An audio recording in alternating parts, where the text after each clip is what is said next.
நாடெங்கிலும் உள்ள முன்னாள் இந்நாள் முப்படை மற்றும் துணை ராணுவ படைவீரர்கள் அனைவருக்கும் என்னுடைய முதற்கண் வணக்கம். மன்னிக்கவும், திரு செல்லூர் ராஜு அவர்களை பற்றி இதுவரை நான் சமூக ஊடகங்களில் எந்த பதிவும் கொடுக்கவில்லை. சற்று உடல்நலம் சரியில்லாத காரணத்தினாலும் கட்சியின் வேலையாக சுற்றுப்பயணத்தில் இருந்ததாலும் என்னால் பேச முடியாத காரணத்தினால் நம் கட்சியை சார்ந்த முக்கிய தலைவர்கள், முக்கிய பொறுப்பாளர்கள் பதிவுகளை செய்திருந்தார்கள். அது மட்டுமன்றி நான் சென்னை வந்தவுடனே அவர் சார்ந்த கட்சியின் பொதுச் செயலாளரும் தற்போதைய சட்டமன்ற எதிர்க்கட்சி தலைவரும் முன்னாள் முதலமைச்சருமான ஐயா எடப்பாடி பழனிசாமி அவர்களுக்கு இந்த தகவல்களை அனுப்பி அவர் மீது நடவடிக்கை எடுக்கவும் கேட்டுக்கொண்டிருக்கிறேன். கட்சியின் சார்பாக மீண்டும் ஒருமுறை அவரை சட்டமன்றத்துக்கு அனுப்பக்கூடாது என்பதையும் நான் கோரிக்கையாக வைத்திருக்கிறேன். ஏனென்றால் அவர் சுயநலத்தோடு தான் பேசுகிறாரா அல்லது மனநலம் ஏதாவது பாதிக்கப்பட்டிருக்கிறாரா என்றும் எனக்கு ஒரு சந்தேகம் இருக்கிறது. ஏனென்றால் ஏற்கனவே நாம் அவரை தெர்மோகோல் ராஜு என்று தான் அழைத்துக் கொண்டிருக்கிறோம். வயது மூப்பின் காரணமாக அப்படி பேசினாரா என்ன என்பது தெரியவில்லை. இருந்தாலும் அவர் பேசியது வன்மையிலும் வன்மையாக கண்டிக்கத்தக்க ஒரு விஷயம்தான் இது. இது ஒரு புறம் இருக்க, மற்றொரு புறம் இது மட்டுமல்லாமல் நம்முடைய இராணுவ வீரர்களை அடித்து கொண்டிருக்கிறார்கள், அரசியல்வாதிகள் சிறைப்படுத்திருக்கிறார்கள். கடந்த 2 மாதங்களுக்கு முன்பாக கூட நாம் தமிழர் கட்சியின் தலைமை ஒருங்கிணைப்பாளர் திரு சீமான் அவர்கள் வீட்டில் நம் முன்னாள் இராணுவ வீரர் கைது செய்யப்பட்டார்.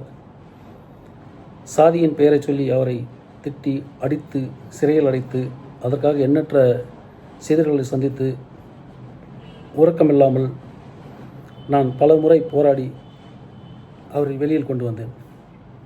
அதற்கும் யாரும் செவிசாய்க்கவில்லை. இன்றைய அரசியல்வாதிகளும் காவல்துறையை நாம் பெருமையாக பேசிக்கொண்டிருக்கும் காவல்துறை இது ஏவல்துறையாக வேலை செய்து கொண்டிருக்கிறது. இந்த சட்டவிரோத ஆட்சியில் இராணுவர்கள் கொல்லப்பட்டது இன்று வரை என்னால் ஜீரணிக்க முடியவில்லை. அதற்காகத்தான் உலகில் வேறெந்த நாட்டிலும் முன்னாள் இராணுவர்கள் அணி சேராவிட்டாலும் இந்தியாவில், தமிழ்நாட்டில் பாரத எல்லையை காத்த நாங்களும் இன்று மக்களை காக்க அரசியல் களத்தில் அணி சுதந்திரம் என்பதற்காக நாடு சுதந்திரம் பெற்று 78 ஆண்டுகளுக்கு பிறகு நாம் கட்சி துவங்கி இருக்கிறோம். நாமும் அவருக்கு போட்டியாக அரசியல் களத்தில் நிற்கிறோம்.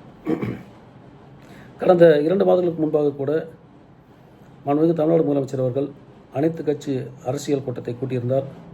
அந்த கூட்டத்தில் நம் கட்சிக்கும் அழைப்பு கிடைத்தது. நான் அந்த கட்சியில் கூட்டத்தில் கலந்து கொண்டேன். அந்த நேரத்தில் நான் இதை பற்றி எனக்கு பேச வாய்ப்பு இருந்தால் நான் பேசியிருப்பேன். என்றால் அன்று கூடியிருந்த கூட்டம் தொகுதி மறுசீரமைப்புக்கான கூட்டம். ஆகையால் இதை பற்றி நான் பேசவில்லை. பிரபு அவர்களை அடித்து கொண்டதற்கான பதில் எனக்கு இன்று வரை கிடைக்கவில்லை. முன்னாள் இராணுவர்கள் பாதுகாப்பை உறுதி செய்ய வேண்டும், அவர்கள் வாழ்வாதாரத்தை உறுதி செய்ய வேண்டும், அவர்களுக்கு மரியாதை கொடுக்க வேண்டும். இது போன்ற எண்ணற்ற கோரிக்கைகள், என்னுடைய கோரிக்கைகள் இன்னும் நிலுவையில் தான் இருக்கிறது.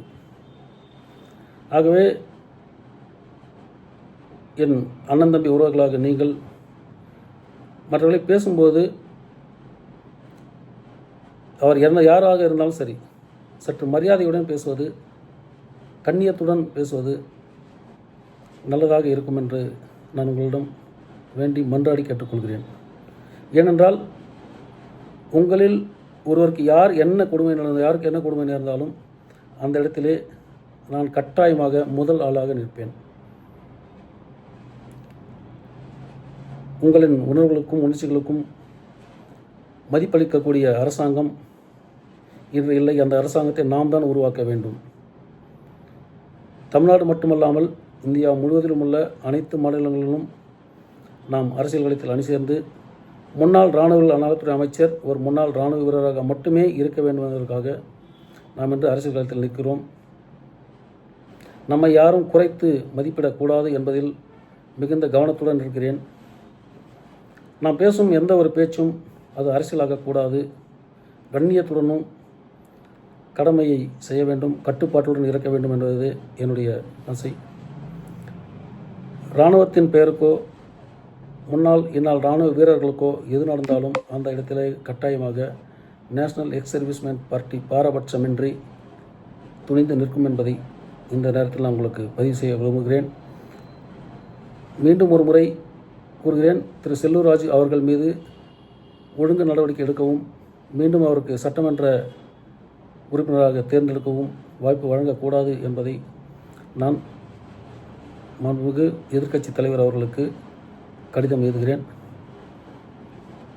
என்றும் உங்களுடன் நேஷனல் எக்ஸ் சர்வீஸ்மேன் பார்ட்டி நிற்கும் என்பதற்கு நான் மீண்டும் உறுதியளிக்கிறேன். நன்றி, வணக்கம்.